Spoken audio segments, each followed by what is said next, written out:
Hey guys, welcome back to another video. Today I'm going to be talking about the different dorming arrangements at Binghamton University. So I attended Binghamton from 2014 and 2018, so if anything has changed, I do apologize, and you can leave comments down below letting me know how the current situation is. Although I don't think it has changed much, I could be wrong, but this is just my personal experience in the dorms there, and a little insight that I have into all the different dorm living arrangements that they have. So one of the best parts about Binghamton is that they have 5 different dorming communities.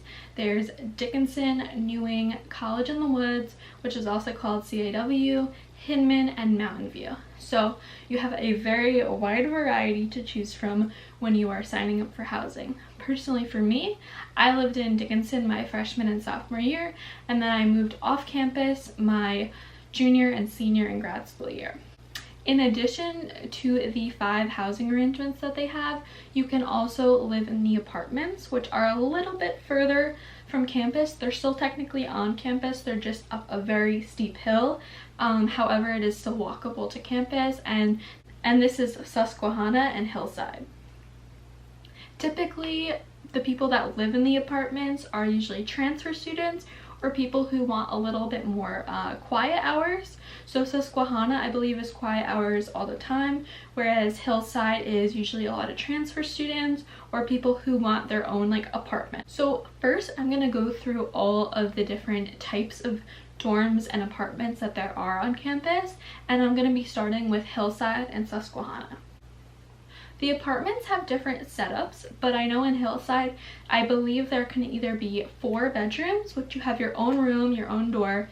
They're single beds, they're not like doubles or queens or anything like that, so just for one person. And then they usually have about 1 bathroom, a kitchen, and a living room. So if you are looking for something that has a little bit more space than a dorm, which, you know, dorms are pretty small, then I believe when you are a sophomore or older, you are able to live there.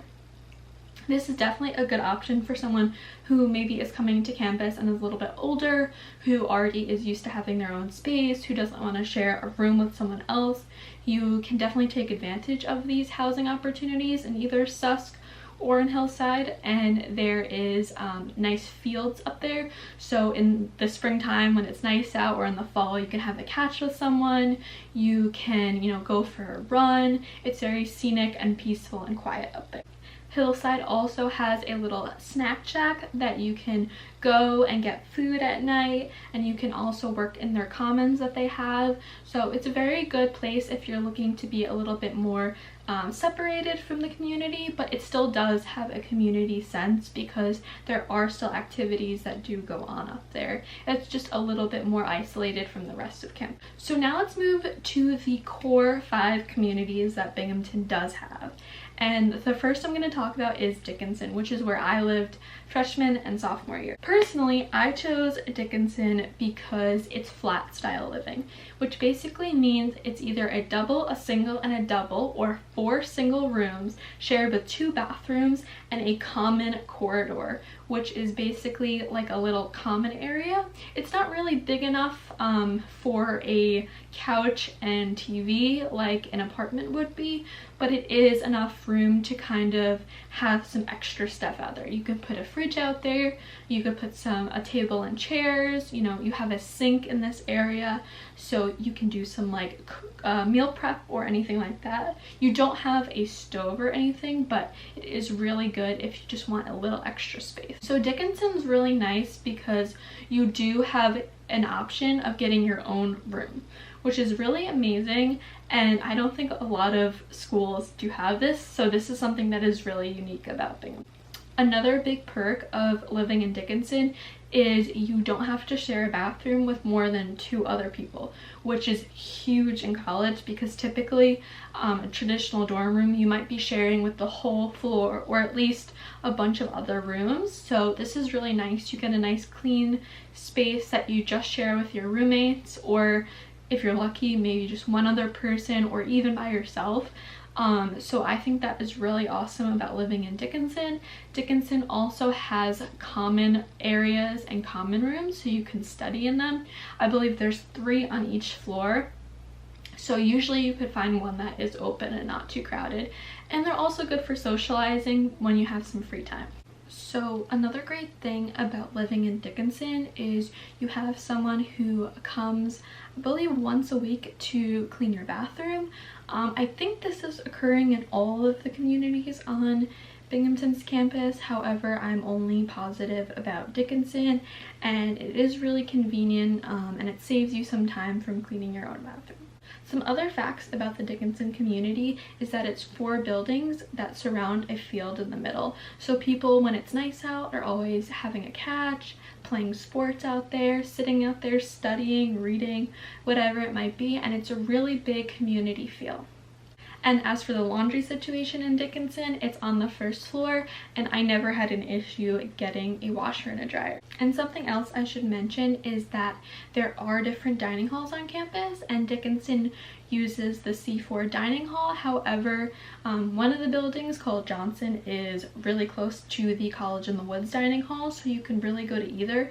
And you can use any dining hall on campus. This is just what's most convenient and what most students use that are living in Dickinson. So next I'm going to be talking about the Newing community. And the Newing community is stereotyped to be the one with the sorority and fraternity people in them.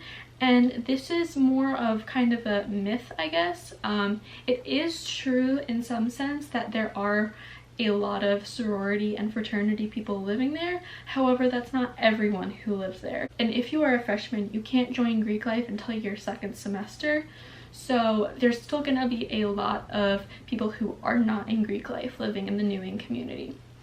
The Newing community also has a chem-free building, so if you are not interested in, partaking in any sort of drugs or alcohol, like obviously, it's not accepted anywhere on campus, but this is a specific building for people who are more like-minded in that sense, who don't want to really drink or go out. And you don't have to be that type of person to live there. It's just more of an option or a safe space for you. So the Newing community does have a field outside. There's basketball courts, there's volleyball courts. It's really nice. It is brand new, just like Dickinson is.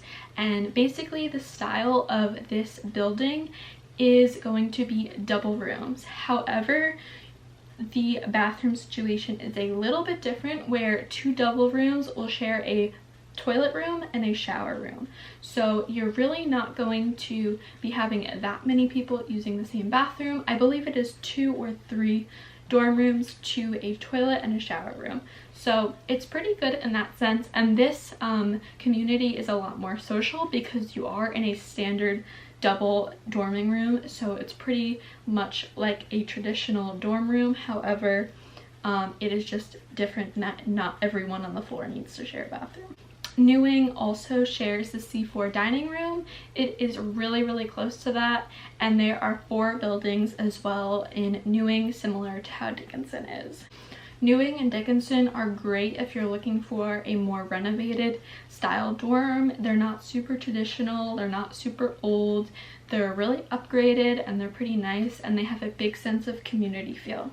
Also, Newing is the closest dorming community to the gym, so this is a great place to live if you are a big gym goer. And I forgot to mention that there is actually a 5th Dickinson dorm room that sits separately from the actual community itself. It's known as like the kind of like fit dorm because it does sit very close to the gym. It's kind of between Newing and Dickinson, and it is a newly renovated dorm. They took an old building and kind of revamped it, and they added it to the Dickinson dorms. So basically it is the closest dorm you can get to the gym, as well as Newing. So if you are someone who is looking for a traditional double style rooming arrangement but very close to the gym, that is a great dorm selection for you. And it is different in the fact that it is not like Dickinson. Despite being associated with Dickinson, it is not a flat style. It is just typical doubles. So the next community that I'm going to be talking about is College in the Woods, also known as CIW, and this is the most authentic, oldest dorms on campus. If you ask your parents who went to Binghamton, they might have stayed there. It is very old. So basically, the charm about this community is what gets people to stay there. CIW is by far the most community-oriented dorm on campus because you all are kind of in the same situation. You're in very double-styled dorms, sharing a bathroom with pretty much everyone on the floor, and you really get to know your neighbors. This dorm uses the CIW dining hall, which is right by it, and they also have a library where you can go and study. Although CIW is very old, it is known for having a great community vibe, and it is often the kind of social dorm.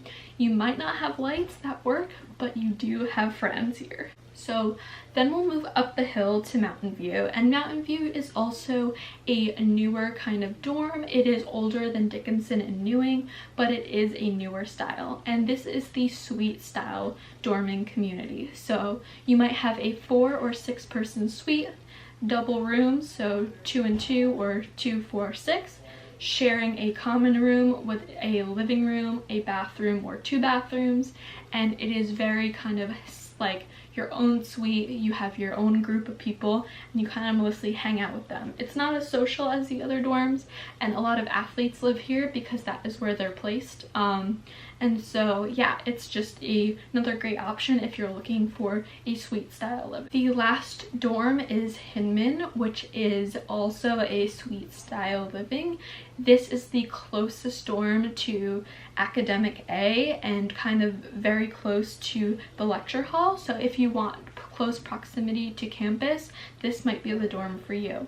You also have your own Hinman dining hall. So this dorm basically, I believe, has some doubles in it that share a bathroom. So it is kind of like a suite with doubles, but it's a little bit of an older building, but it does have the perk of being very, very close to all the buildings on campus. This is a summary of all of the dorming communities on campus.